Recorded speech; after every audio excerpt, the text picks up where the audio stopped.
Start CPR. Negative pulse. Continue CPR. Give 1 milligram epi.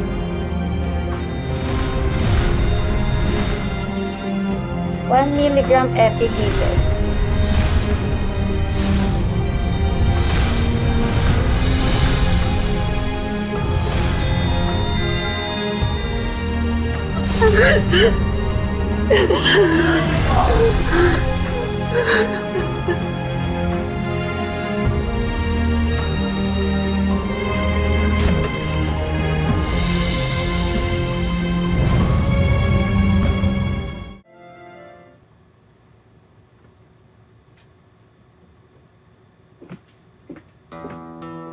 Via, nabalitaan mo ba yung nangyari dun sa kambal ni Rosel?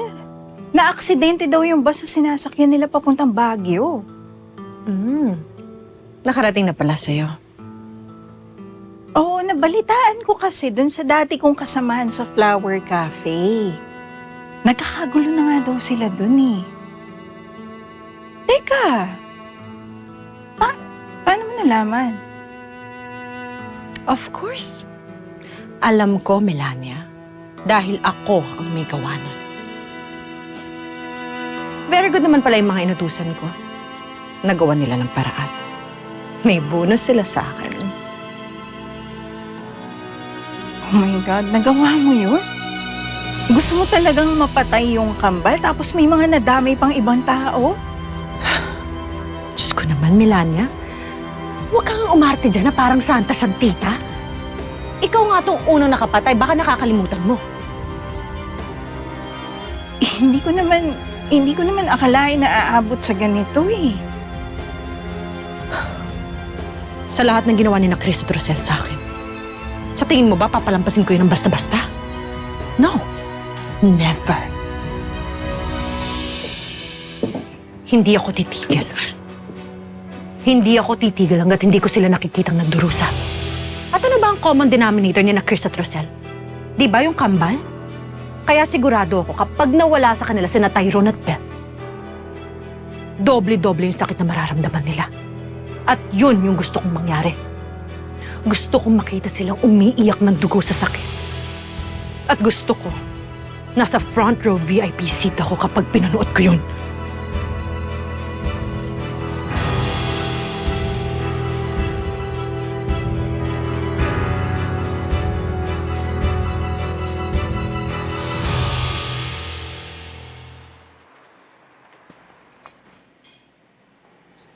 Oh, anong ginagawa mo dito?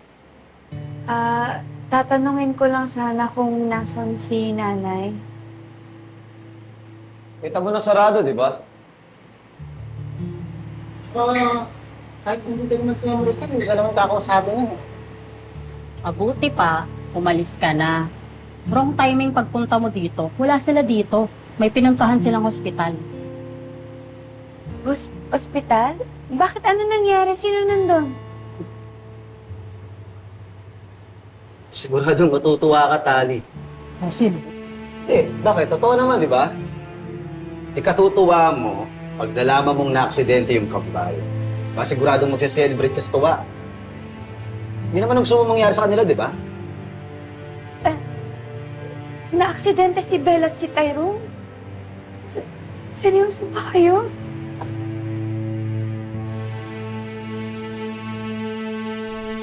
kumusta si Tyra at si Belle? Nasa ER pa rin po sila, madam. Nahihirapan nga ako na nakikita yung mga anak ko na nasa ganung sitwasyon. Pero Rosel, bakit ba nakasakay sa bus na yun yung kambal? Adela, mahabang kwento. Basta isa lang ang alam ko. Kasalanan to ni Chris. Rosel. Rosel naman. Eh, paano? Hindi ka tumupad sa usapan. Kung hindi nalaman ng kambal kung nasaan ka, edi sana hindi ka nila pinuntahan. Edi sana hindi nangyari to. Alam ko malaki kasalanan ko sa inyo. Alam ko yon. Pero this time, wala akong kasalanan. Hindi ko sinabi sa kanila kung nasaan ako. Kahit masakit sa akin yun, dahil yun ang gusto mo. Tumigil nga kayo.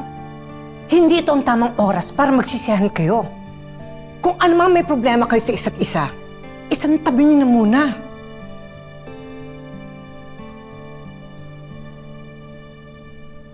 Excuse me? At sino pong pamilya ng dalawang bata? Ay, ako po, Dok. Ako po yung nanay nila. Stable na po yung vital signs ng mga pasyente. But we're not out of the woods yet. Kailangan pa rin natin silang i-monitor closely. That's why we're transferring them to the ICU for continuous observation.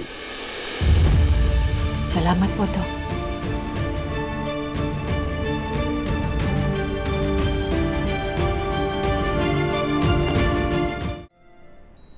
Mga anak, nandito na si nanay. Maghihintay lang ako dito hanggang sa magising kayo. Hindi ako aalis, hindi ko kayo iiwan. Sorry kung hindi ko kayo nabantayan. Sorry kung hindi ko inalam kung ano yung nararamdaman ninyo. O kung ano yung iniisip ninyo. Alam ko kung bakit kayo sumakay dun sa bus na yun. Pakiramdam ko, kasalanan ko kung bakit kayo napahamak.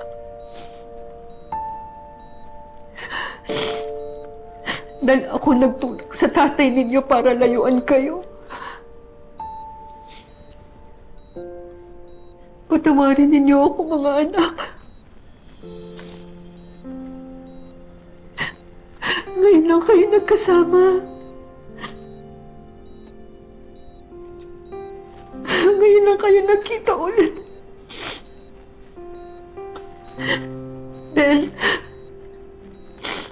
ngayon lang tayo nagkasama ulit. Hindi ako papayag na kukunin ka ulit sa akin. Gusto ko pa kayong makasamang dalawa.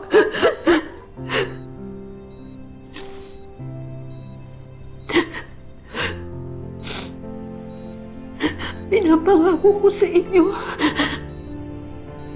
Gagawin ko kung ano magpapasaya sa inyo. Basta gumising lang kayo, mga anak.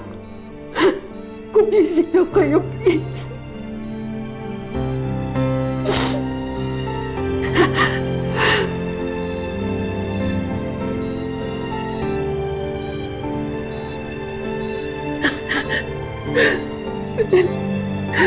Gumising ka na, please.